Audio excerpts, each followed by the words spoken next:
আসসালামু আলাইকুম, welcome to our suggestion class again chemistry. আজকে হচ্ছে ফার্স্ট পেপার চ্যাপ্টার 3 আর কি, মানে মৌলের পর্যায়বৃত্ত ধর্ম এখান থেকে দেখবো। অ্যান্ড আমরা রিটেন অ্যান্ড এমসিকিউ বোথ দেখবো।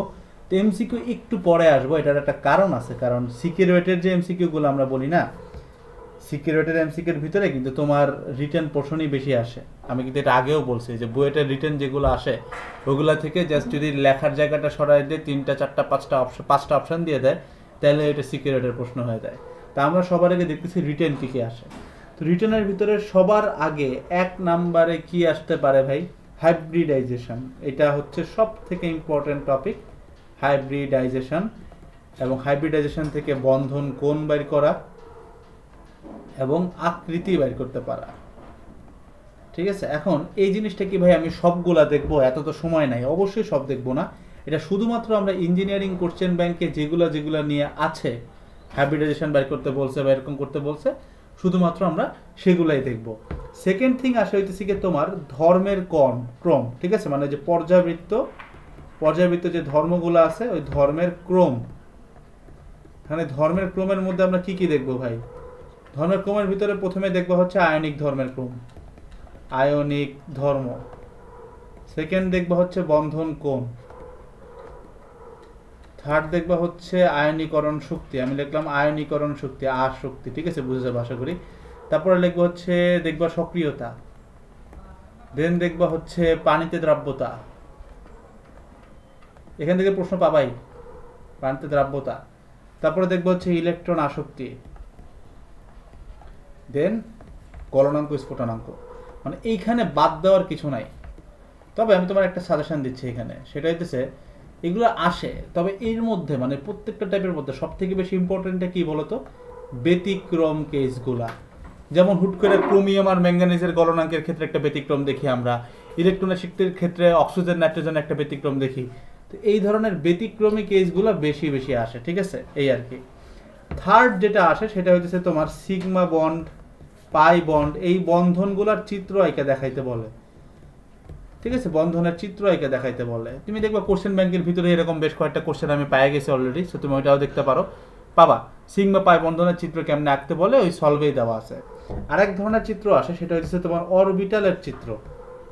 বলতে পারে যে এস অরবিটালের চিত্র আঁকো, পি অরবিটালের চিত্র আঁকো। ঠিক আছে, অরবিটালের চিত্র মনে করো এরকম দিতে পারে, এস দেয়, পি দেয়, ডি দেয়, এফ দেয়, যে কোনো অরবিটালের চিত্র আসতে পারে। ঠিক আছে, কোশ্চেন ব্যাংকের মধ্যে চিত্রগুলো পাওয়া যাবে। আরেকটা টাইপ তোমার আসে, সেটা হচ্ছে গিয়ে সংকরায়নের চিত্র, মানে হাইব্রিডাইজেশনের চিত্র। এখন কি কি আসে? সব থেকে ইম্পর্টেন্ট 3টা টাইপ তোমাকে বলে রাখি: এসপি হাইব্রিডাইজেশন, sp2 হাইব্রিডাইজেশন এবং sp3 হাইব্রিডাইজেশন। এই 3টা হাইব্রিডাইজেশনেরই চিত্র আঁকতে বলে। ঠিক আছে, এটা হচ্ছে 5। আশা করি ক্লিয়ার। আচ্ছা, 6 নাম্বার আসে যেটা, সেটা হচ্ছে তোমার বিভিন্ন দ্রবণের নাম আসে, যেমন নেসলার দ্রবণ কাকে বলে, রিটেনেই আসে এগুলো। ঠিক আছে, নেসলার দ্রবণ। তারপরে তোমার লুকাস বিকারক, মানে এগুলো বলতে বলতে মুখস্থ হয়ে গেছে, লুকাস বিকারক। তারপর আসতে পারে তোমার লিকার অ্যামোনিয়া, লিকার অ্যামোনিয়া। ঠিক আছে, এগুলো আসে। 7 নাম্বারে আসে হইতেছে, মানে এটা হচ্ছে সব থেকে ইম্পর্টেন্ট, মানে 3টে স্টার। এটা সব থেকে না, এটা ধরো তোমার 5টা স্টার 2 নাম্বারটা, আর এই 7 নাম্বারটা হচ্ছে 3টে স্টার যেখান থেকে আসে। সেটা হচ্ছে বিভিন্ন বিক্রিয়া, তারপর বিভিন্ন রাসায়নিক পদার্থের সংকেত, তারপরে বিভিন্ন জিনিসপত্রের নাম, যেমন গ্লুবার লবণ, তারপরে তোমার ব্লু ভিট্রিয়ল, হোয়াইট ভিট্রিয়ল, এগুলো। ঠিক আছে, তারপরে আকরিকের সংকেত, যেমন তোমার সীসার আকরিক কি, অ্যালুমিনিয়ামের আকরিক কি। তারপর বিভিন্ন প্রকারের সংযুক্তি, যেমন স্টেইনলেস স্টিলের সংযুক্তি কত, লোহার সংযুক্তি কত, এগুলা। তারপরে মনে করো বিভিন্ন গ্যাসের নাম, যেমন ওয়াটার গ্যাস, উড গ্যাস, লাফিং গ্যাস, এসব গ্যাসের নাম এবং তাদের সংকেত। আরেকটা জিনিস আসে, সেটা হচ্ছে তোমার ইল্যাবোরেশন, যেমন মনে করো বিওডি এর ইল্যাবোরেশন কি, সিওডি এর ইল্যাবোরেশন কি, এরকম অসংখ্য নাম তোমাদের আসে। এখন এই জিনিসটা নিয়ে তোমাদের বেশি আতঙ্কিত হওয়ার কারণ নাই, কারণ আমি আমাদের এই সাজেশন ক্লাসগুলোর মধ্যে একদম কমপ্লিটলি একটা এক্সট্রা ক্লাস অ্যাড করব শুধুমাত্র বিক্রিয়া সংকেত, মানে এই 7 নম্বর টপিকের উপরে আমি একটা এক্সট্রা ক্লাস অ্যাড করব, যেখানে আমি বলে দিব, দেখাই দেবো, স্ক্রিনশট দিয়ে দেখাবো যেগুলো এগুলো থেকে করলেই হবে। সেটা নিয়ে খুব বেশি প্যানিক হওয়ার কিছু নাই, ওই ক্লাসটা একটু দেখে নেবা এটার পরে। ঠিক আছে, অলরেডি অ্যাড করা থাকার কথা, ওটা একটু দেখে নিও। 8 নম্বরে যেটা আসে সেটা হচ্ছে কিছু জ্যামিতিক কাঠামো আসে, যেমন তোমার কিছু অ্যানায়ন ক্যাটায়নের জ্যামিতিক কাঠামো, যেমন NO3 মাইনাস, NH4 প্লাস, এগুলা, তারপরে তোমার SO4 2 মাইনাস, এগুলার জ্যামিতিক কাঠামো আসে, কাঠামো, ঠিক আছে, এবং নামকরণও আসে। নামকরণ আই গেস তোমরা জানো কোনটা কি, ঠিক আছে, তো নামকরণও আসে, নাম, কাঠামো ও নাম, এই আর কি মোটামুটি 8টা। এবার 9 নম্বরে চলে যাই। 9 নম্বরে যে জিনিসটা আসে সেটা হচ্ছে তুমি ইঞ্জিনিয়ারিং কোশ্চেন ব্যাংকটা উল্টাইলে দেখবা কিছু অনুধাবনমূলক প্রশ্ন আছে। কিরকম একটু উদাহরণ দিয়ে দিই, তুমি বুঝবা। যেমন মনে করো আমাদের বাসাবাড়ির ছাদে শ্যাওলা পড়লে কেন বালি দেওয়া লাগে, এরকম, ঠিক আছে। তারপরে তমুক একটা বিক্রিয়া করার সময় কেন এই প্রভাবক ব্যবহার করা হয়। তো এই ধরনের অনুধাবনমূলক প্রশ্নগুলা মনে করো 4টা 5টা একসাথে দিয়ে দিয়ে একটা বইটা রিটার্ন কোশ্চেন হয়ে যায় কিন্তু। তো এইগুলা আমাদের বারবার আসে। তো এগুলো কই থেকে দেখবো ভাই? পুরো বই উল্টাইতে হবে না, পুরো বই উল্টানো যাবে না, জাস্ট কোশ্চেন ব্যাংক খুলবা, এই চ্যাপ্টারের মধ্যে ঢুকে দেখবা কি কি অনুধাবনমূলক প্রশ্ন থেকে উত্তর আসতেছে, ঠিক আছে। যেমন ক্রোমিয়াম এবং ম্যাঙ্গানিজের মধ্যে গলনাঙ্কের ব্যতিক্রম দেখা যায় কেন, এই টাইপের অনুধাবনমূলক প্রশ্নগুলোও কিন্তু আসে। 10 নম্বর যেটা আসে সেটা হচ্ছে ব্যতিক্রমী কিছু ইলেকট্রন বিন্যাস। যেমন ব্যতিক্রমী ইলেকট্রন বিন্যাসটা কিরকম, যেমন ধরো মনে করো লেটস সে তোমার কপারের ইলেকট্রন বিন্যাস কিরকম হয়, ঠিক আছে, ক্রোমিয়ামেরটা কেন এরকম হয়, এই যে যে ব্যতিক্রমী ইলেকট্রন বিন্যাস, ইলেকট্রন বিন্যাসটা এবং এটার কারণটা অনেক বেশি আসে, ঠিক আছে, এই আর কি। তো মোটামুটি আমাদের এই 10টা টাইপ। 11 নম্বর আরেকটা টাইপ আমরা দিতে পারি, সেটা হচ্ছে তোমার ব্যতিক্রমী ধর্মের কারণ, যদি ওইটা যে অনুধাবনমূলক প্রশ্নের মধ্যেই পড়ে যায়, তারপরেও ওই যে বললাম ব্যতিক্রমী ধর্মের কারণগুলো খুব ইম্পর্টেন্ট, তাই একটু আলাদা করে দিলাম ধর্মের কারণ, এই আর কি। দ্যাটস অল অ্যাবাউট ইট, ঠিক আছে। তো মোটামুটি এই আর কি আমাদের, আশা করি আমাদের এখান থেকে এই কয়টা জিনিস পড়লেই আমাদের হয়ে যাবে, ঠিক আছে। 9, 10, 11, আমি কোনো নাম্বার মিস করছি? 8, 9, 10, 11,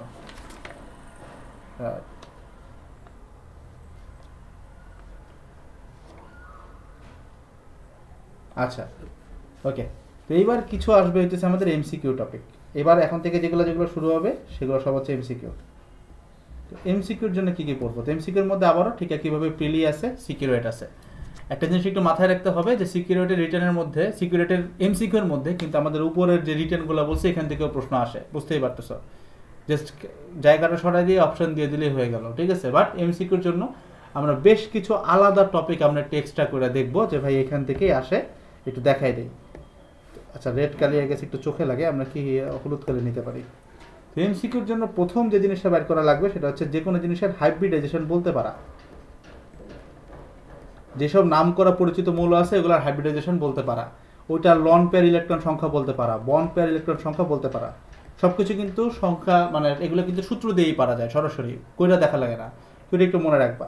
সেকেন্ড থিং, ধরো তোমাকে একটা যৌগ দেওয়া আছে, মনে করো POCl3, ঠিক আছে। এখন বলতে পারে যে এটার বন্ধন সংখ্যাগুলো দেখাও, যে কয়টা পাই বন্ড আছে, কয়টা সিগমা বন্ড আছে, এগুলো বলতে পারে তোমাকে, ঠিক আছে, এরকম বন্ধন আসে। 3 নম্বর যেটা আসতে পারে সেটা হচ্ছে ধর্মের ক্রম। ওই যে পর্যায়বৃত্ত ধর্মগুলো যেগুলো বলছিলাম ওইগুলোই কিন্তু এমসিকিউতে ক্রম আকারে চলে আসে, যে নিচের কোন ক্রমটি সঠিক। 4 নম্বর যেটা আসতে পারে সেটা হচ্ছে ব্যতিক্রমী ইলেকট্রন বিন্যাস। মনে করেন দিতে পারে যে নিচের কোনটি ক্রোমিয়ামের ইলেকট্রন বিন্যাস, এরকম আসতে পারে, ঠিক আছে। তো তোমাকে জাস্ট এমসিকিউ থেকে ওটা করতে হবে, ক্লিক করতে হবে। আসতে পারে বন্ধন ক্রম, বন্ধন কোণের ক্রম, মানে মনে করো পানির বন্ধন কোণ বেশি নাকি H2S এর বন্ধন কোণ বেশি, ঠিক আছে, একটা ক্রম দিয়ে দিতে পারে কোনটা সঠিক, বন্ধন কোণের ক্রম। 6 আসতে পারে তোমার বন্ধন শক্তির ক্রম। বন্ধন শক্তির ক্রম জিনিসটা কিরকম? বন্ধন শক্তির ক্রম মনে করো নিচের কোন বন্ধনটা সব থেকে বেশি শক্তিশালী, ভ্যান্ডার ওয়ালস নাকি হাইড্রোজেন বন্ড নাকি আয়নিক বন্ড নাকি সমযোজী বন্ড, ঠিক আছে, নাকি সন্নিবেশ সমযোজী বন্ড, এরকম একটা ক্রম দিতে পারে তোমাদেরকে, এখান থেকে বারবার আসে। 7th একটা আসে যে নিচের কোনটা একটা ডায়াম্যাগনেটিক পদার্থ বা নিচের কোনটা একটা প্যারাম্যাগনেটিক পদার্থ। তো ভালো করে দেখে যাও, এখান থেকে প্রশ্ন আসে। 8 যেটা আসতে পারে সেটা হচ্ছে বিভিন্ন ধাতুর সংযুক্তি। বললাম তো এটা নিয়ে আমি আলাদা ক্লাসে দিব, প্যারা করার কিছু নাই, এবং সংকেত আলাদা ক্লাস পাবো তোমরা। আরেকটা আচ্ছা, এখানে তো আমি ধাতুর নামটা উল্লেখ করছিলাম আমি তোমাদেরকে, যে বন্ধন কি জানি বলে, বন্ধন সংখ্যা কই, এই যে বন্ধন সংখ্যা, যেমন এই যে মৌলটার নাম বলছিলাম, এটা দিয়ে একটু প্র্যাকটিস করো, এটা দিয়ে আমার কাছে মনে হয় যে আবারও আসতে পারে POCl3, ঠিক আছে।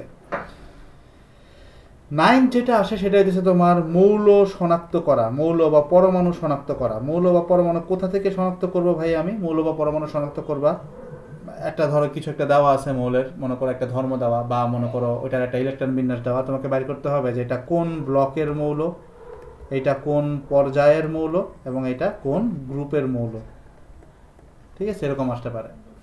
লাস্ট এখান থেকে যেটা আসতে পারে সেটা হচ্ছে তোমার অধক্ষেপের বর্ণ বের করতে পারে। এটা আমি আগেও বলছি যে একটা অধক্ষেপ দিয়ে দেওয়া দিতে পারে, ওটার বলতে পারে যে এই অধক্ষেপটার কালার কি, ঠিক আছে, লেড সালফাইডের কালার কি বলতেই পারে। তো এই কয়টা জিনিস মোটামুটি 10টা টপিক দেখলে তোমার এই MCQ থেকে বাইরে আসার আর কিছু নাই, এগুলো জাস্ট তোমাকে একটু বাইর করতে হবে। তো তোমাকে ভাই আমি এটা সাজেস্ট করব যে এটা তুমি যদি হাজার স্যারের বই পুরোটা পড়তে যাও কভার দিয়ে পোষাইতে পারবা না। তো সাজেশন হচ্ছে এটাই, কোশ্চেন ব্যাংকটা উল্টায় ফেলাও, ঠিক আছে। কোশ্চেন ব্যাংক পুরোটা উল্টাতে পারবো না ভাই, সময় নেই, ঠিক আছে। তাহলে কোশ্চেন ব্যাংক থেকে এই যে আমি 10টা টাইপের MCQ বললাম এবং 11টা টাইপের রিটার্ন বললাম, ঠিক আছে। এগুলোটুকু দেখে যাও, ইনশাল্লাহ এর বাইরে থেকে কিছুই নেই, ঠিক আছে। আসসালামু আলাইকুম সবাইকে, টাটা।